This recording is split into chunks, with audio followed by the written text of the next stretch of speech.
What's going on, everyone? Welcome back to the show. So I have some good news to share with you guys today when it comes to the child tax credit. I haven't talked about this for a while, but the House just passed a bill yesterday to move forward with the child tax credit. So we're going to talk about some of those details, as well as I'm going to show you the calendar for February. So people receiving Social Security benefits, SSI, SSDI, I'll show you the dates when you'll be receiving your checks.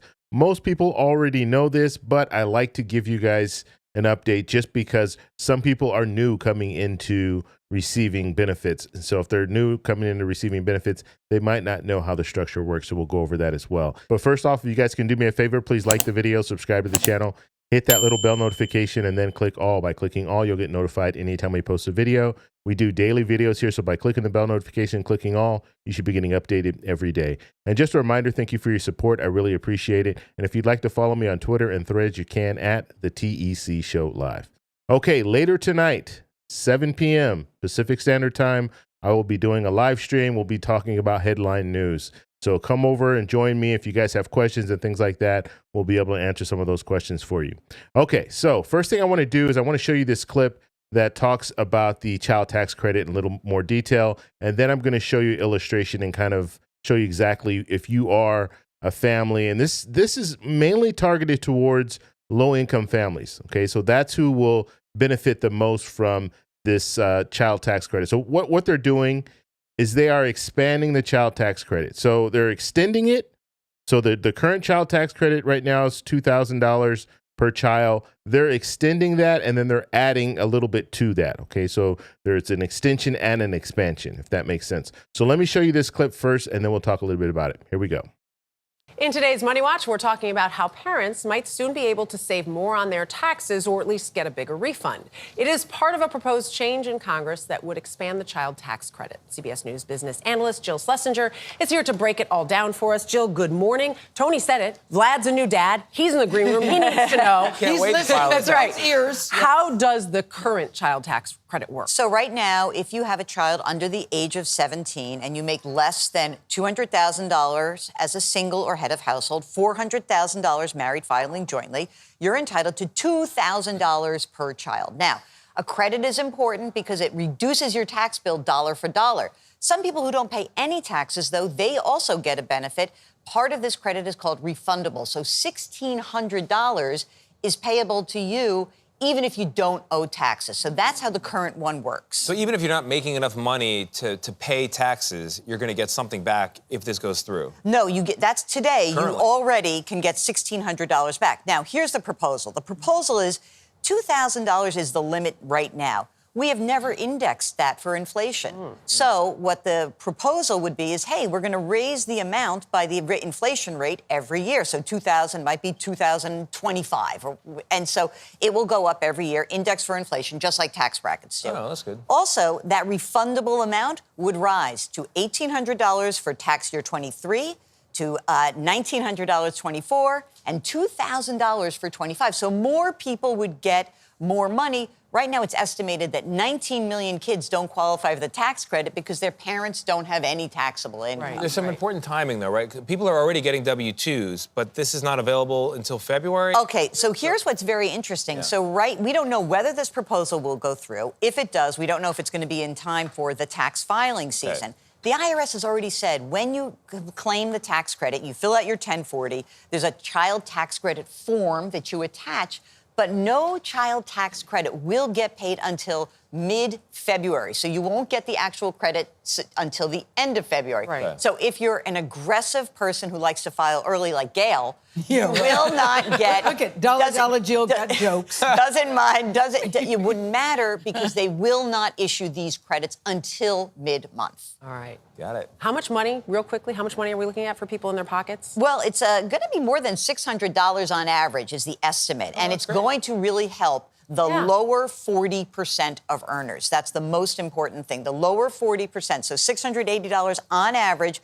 but the lower 40% would be the ones who benefit the most. And we'll see if they get this done. I hear that Congress can't quite figure out what date it is today. Are you optimistic?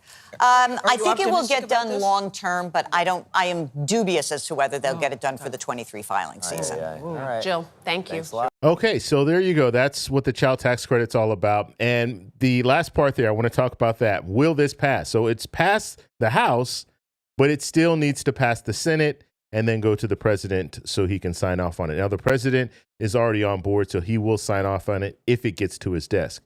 But it needs to pass the Senate. And so we have some issues when it comes to the Senate. I think ultimately what they need right now is they need 60 votes. I think ultimately this is a bipartisan bill. So ultimately, I think they'll be able to pass it. But right now you have senators, Republicans on the far right that are opposed to this, and they're already speaking out against this, as well as you have some Democrats, some progressive Democrats that are opposed to this. Democrats are saying it's not enough. Republicans are saying that it's too much. And so we'll have to see if they can get the 60 votes that they need. I think they'll be able to move forward with this because this is not only a child tax credit, it also has a tax cut for businesses. And that's what will be, that will bring in some of the Republicans. They're going to say, you know what, it's a tax cut for the wealthy, if you want to say it like that. And so they might be on board for that. That's the reason why they were able to, this was like I believe it was 300 and something votes to 70 in the House. So they passed. They passed this with the overwhelming numbers. And so now that it goes to the Senate, they need that 60 votes. So we'll have to see if they can get that. I want to show you guys this. This is a graph that will kind of let you see I'm a visual person, so I like to see things. If I can see things, I understand them better. And so this is just showing you when it comes to this child tax credit for one child. And there is a cutoff here. Now, you have to make at least $2,500. Okay, so you have to make at least $2,500 for the whole year in order to qualify for this. So if you're not working at all and you're not bringing in any income, you're not going to qualify. But so in $2,500, I'm not exactly sure. They're showing no return here. So I don't know exactly how they're factoring that in. I'm going to have to get a little bit more details on that. But it looks like it starts at $5,000. So at $5,000, you would qualify for this amount. Okay, so that's less than $1,000 per child for one child. Okay, so we're looking at per child. So if we look over here, actually, let me move all the way down with one child, and then we'll go on to two children. So you see here, once you get to about $20,800, if you're making $20,800 per year, then you're going to reach that $2,000. Okay, you're going to reach that $2,000. The tax credit for $2,000. And as they stated, the numbers that they're looking at for the refundable, and the refundable would mean if you are low income and you're not, you don't meet the threshold, then you could qualify for the $1,800, the $1,900, or the $2,000. This right here, we're looking at the tax credit, is mainly going to be an offset, dollar for dollar. So you'll get a credit. So let's say you owed taxes back. Well, now you're going to get a credit for that because you meet that threshold. Okay, so expansion. So right here, 2,000. And so you can just see the difference. The dark yellow is the difference that this new bill that they just passed means. Okay, so that's all that they're saying there. So you see there's a slight increase. And then you see it starts to tick down. Once you get over 200,000 and you have one child, then it will start to tick down. You'll get less and less. Okay. Now, looking at two children here, you see you get more. So for two children here, not quite 1,000. If you're at what, $5,000, not quite 1,000. But as you move forward, you see where the expansion goes, and you see that you're going to get a lot more per child, and then you go over that 2,000 here. And then you keep it until, 200,000 here. And then it starts ticking down again because you've gone over the 200,000 benchmark that they've placed there. 3 children here, you see it gets even more. So if you have 3 children, you get even more. For each child, you're going to get $1,000. That's if you make $5,000 for the year. Okay. So just kind of showing you guys what this looks like on paper. And then once again, 200,000, it's going to start ticking down here. So that's what we're looking at when it comes to the child tax credit.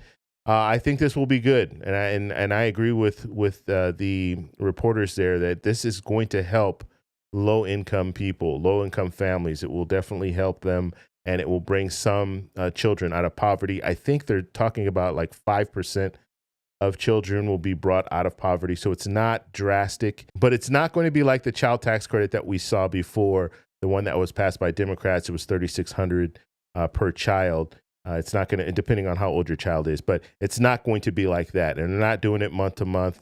They're basically just going to, you'll be able to qualify for this tax credit. And so that's why some accountants are saying, wait until they pass this. Hopefully they'll pass this before April. So wait until they pass this. And then once they pass this, then you can do your taxes. But even if you do your taxes now, you'll still be eligible for that money if they pass it before April. Now, if they don't, then that we're going to be looking at them pushing this. And the urgency is not going to be there after April 15th or, tax day. It's not going to be there after that. And so if they can't get it passed before April 15th, then it's probably not going to get passed until, I don't know, maybe the end of the year. It might be one of the lame duck bills that they pass right before the new Congress comes in. I don't know. We'll have to see. But just wanted to kind of show you what that looks like. Now, I also want to take a look at the calendar. We'll talk a little bit about this. And I know every time I do the calendar, I have people that get upset, say, I know when I get my check. I understand that, but just understand this.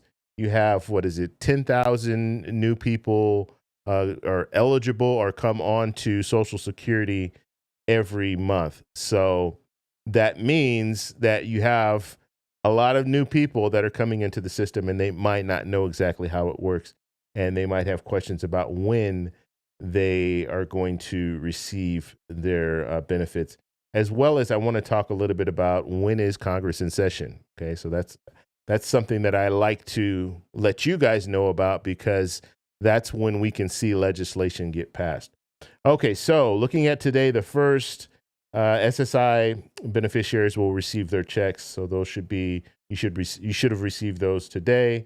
And then people receiving Social Security that started receiving Social Security prior to May 1997, they will be getting their checks on the 2nd. Or if you're receiving Social Security and SSI, then you will get your check on the 2nd. Okay, and then looking at the second week here, so people whose birthday falls between the 1st and the 10th, they're going to get their checks on the 14th. And then people whose birthday falls between the 11th and the 21st, you're going to get your checks on the 21st, and then everyone else will get their checks on the 28th. And so that's the calendar for the payout dates. And then just looking at Congress, when are they going to be in session? So today we have both the House and the Senate in session, and we'll have to see. The Senate might actually, maybe they'll move forward with something.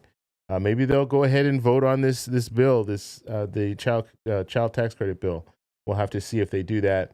Then we have just the Senate in session on the 2nd, and then the House will be in session on the 5th, and then we'll have both chambers in session on the 6th, 7th, and 8th, and then we'll have the Senate in session on the 9th, and then we'll have just the House in session on the 13th, 14th, 15th, and 16th, and then we have a holiday.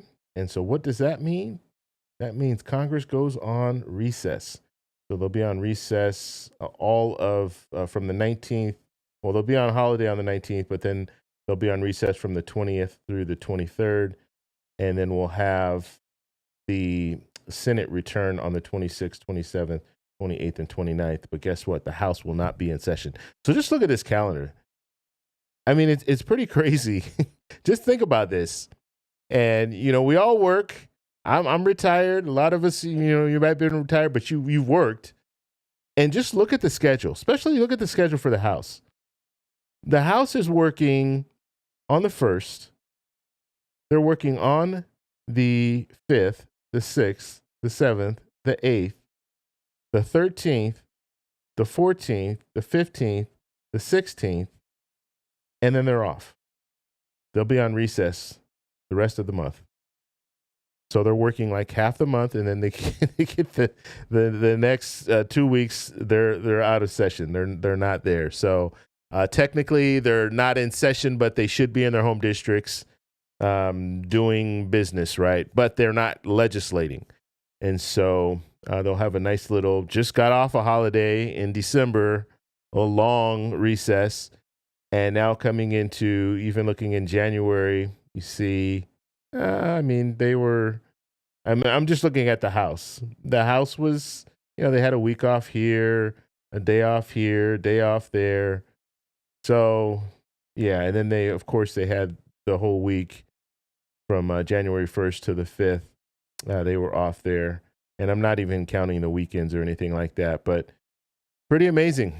I don't know. It's a pretty good gig. I think that's why a lot of these lawmakers, you see them really want to hold on to these jobs. We saw George Santos wanting to hold on to the job, and some of these other legislators, they don't want to quit. They don't want to resign. They want to hold on, even though they're facing investigations and facing charges. They're staying in there. Senator Menendez is still there. He's staying quiet, but he's still there because where are they going to go? This is the best gig in town. I mean, you get a lot of time off. So that's all I have for this video. Just wanted to give you guys a quick little update. Remember, we're doing a live stream tonight, 7 p.m. Pacific Standard Time. Come join me. We'll have a good time just talking about some of the headline news. And also, if you guys have any questions about this video, put it in the comments below. If you like this video, please give me a thumbs up. Please subscribe for more, and I'll talk to you in the next one. Bye.